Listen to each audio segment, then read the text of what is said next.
지금 찬밥이 있죠. 찬밥 신세로 전락해버린 다가구 건물, 원룸 건물 투자 관련돼서 우리가 반드시 투자를 해야 하는 현실적인 이유 한 가지에 대해서 제가 오늘 말씀드려 볼 겁니다. 내가 일단 현실을 인정하기 싫지만 인정해야 될 것들이 있습니다. 내가 사장이 아닌 이상은 내가 지금 다니고 있는 회사 있죠. 언젠가 내가 회사를 나와야 됩니다. 그러면 월급이라는 것이 없어지겠죠. 물론 또 이직할 수 있겠지만 나이라는 제한, 정년이라는 제한이 있습니다. 우리는 언제까지 회사에서 일을 할 수 없는 거고, 빨리 그리고 죽고 싶은 사람이 사실 많이 없죠. 오랫동안 살고 싶은 겁니다. 근데 또 과학의 발전, 의료기술 발전으로 해서 평균 수명 계속적으로 늘어나고 있고, 정년전에 그렇기 때문에 내가 벌어놓은 것으로 내가 죽을 때까지 월 단위로 나누든 쪼개든 간에 생활비로 쓰든 식비로 쓰든 병원비로 보태든 해야 되고, 국민연금이 있고 연금이라는 게 있죠. 개인연금, 퇴직연금이 있는데 그걸로 충분하다고 생각하시는 분들이 많이 없죠. 또 국민연금도 저 나이 때 되시는 분들은 과연 내가 퇴직해서 받을 수 있나 저거? 나중에 다 소멸되는 거 아니야? 라고 의심하는 사람도 많다는 것도 현실입니다. 자, 퇴사 후에 그럼 월급을 대체할 만한 무언가 있어야 된다는 거죠. 내가 인간다운 삶을 살기 위해서. 요즘에 많이 나오는 것들을 한번 쭉 생각을 해보면 배당주가 있겠고, 주식이죠. 또는 미국 주식을 투자해가지고 이것도 하나의 방법입니다. 근데 할 수는 있는데 제 주변에는 많이 없습니다. 사실은. 또 유튜버, 블로거 해가지고 월 몇천씩 받는 사람들 가능할지도 모르겠지만 그것도 오랫동안 지속 가능해야 된다는 건데 쉽지 않습니다. 현실적으로 뭐가 있을까? 부동산을 통해 가지고 월세 수익, 이것이 저는 가장 현실적이라고 인정을 해야 된다. 건물을 사면 토지 있겠죠. 토지, 그 땅에 투자하는 것과 동일합니다. 그 땅의 가치, 바로 가격인데, 그렇기 때문에 처음부터 잘 사야 되는 거죠.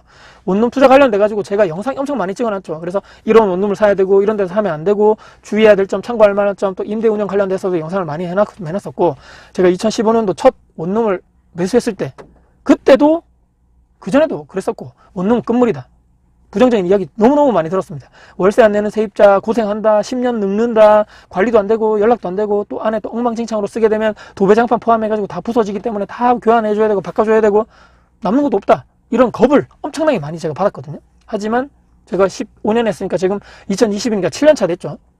물론 없지 않습니다. 그런 사람들이 잘못 만나면, 세입자 잘못 만나면. 하지만 그 계속적으로 제가 많은 분들, 수백 명을 제가 사람을 만났지 않겠습니까? 원룸 하나만 해도 15채이기 때문에 처음부터 이제 걸러낼 어느 정도 제가 지식과 노하우가 쌓였겠죠.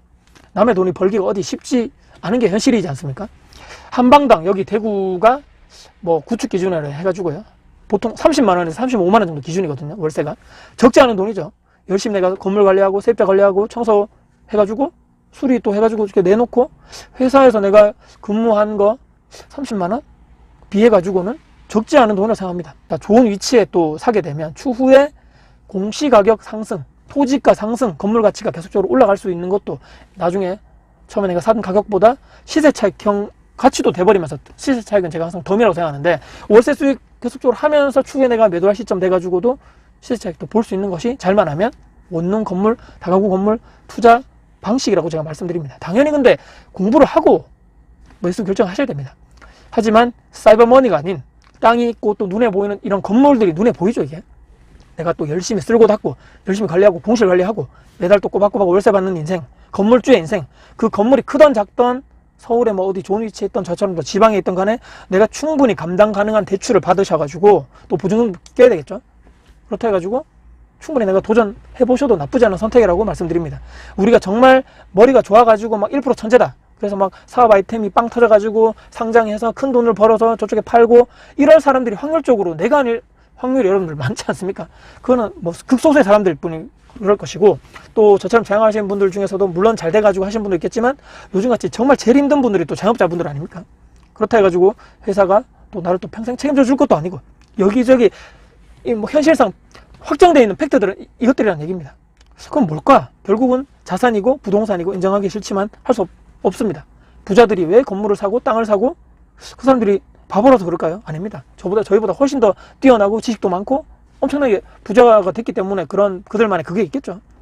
그리고 나이가 은퇴 나이로 점점점 되시는 분들 있죠. 투자 스타일 자체가 공격적이라기보다는 보수적이고 안정적인 것을 추구하시는 분들, 특히 또 그렇기 때문에 월세 흐름이 필수인 수익형 부동산 쪽으로 공부를 하셔야 된다. 언젠간 우리가 해야 된다는 얘기입니다. 그것이 종목 자체가 아파트가 될 수도 있고, 저처럼 아파트도 하고 건물도 하고 하시면 되죠.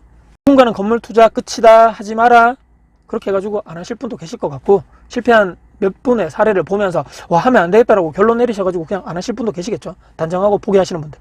누군가는 여기저기 이분 영상도 보고 저분 영상도 보고 이분 책도 보고 현장 가셔가지고 직접적으로 건물주도 많이 만나보시고 배울 점은 내가 배워야 되겠다. 내가 하지 말아야 될 점은 미리미리 해서 내가 돈이라든지 시간적으로 세이브할 부분은 이분 사례를 통해서 내가 내 것도 해야 되겠다. 그래서 최종적으로 내 것다 만든 것들을 통해서 실질적으로 투자를 하시는 분도 계실 겁니다. 열심히 준비해서 투자해서 안정적으로 월세 수익을 받는다. 쉽지 않겠죠. 하지만 누군가는 할 것입니다. 그래도 내가 이것을 해야 하는 이유가 더 크기 때문입니다. 제가 오늘 말씀드린 대로 지금은 찬밥 신세고 뭐 여러 가지 뭐 다 뭐 월세 뭐 해서 얼마 되겠냐. 왜냐하면 그 전에 워낙 시세 차익형 뭐 매덕을 벌어야 되는데 뭐 몇십만 원 뭐 벌어봤자 이게 돈이 되냐. 하지만 언젠가는 이것이 큰 위력을 발휘할 그 날이 올 것이다. 그렇기 때문에 우리는 수익형 부동산에 대해서 준비하시고 언젠가는 여러분들 투자를 하셔야 된다 말씀드리면서 영상 마무리하겠습니다. 오늘 영상 여러분께 도움이 되셨다면 구독, 좋아요, 알람 설정, 댓글 주시고요. 제 영상 주변 분들께 공유될 가치가 있다고 생각하신다면 널리 부탁드리겠습니다. 여러분들 화이팅입니다.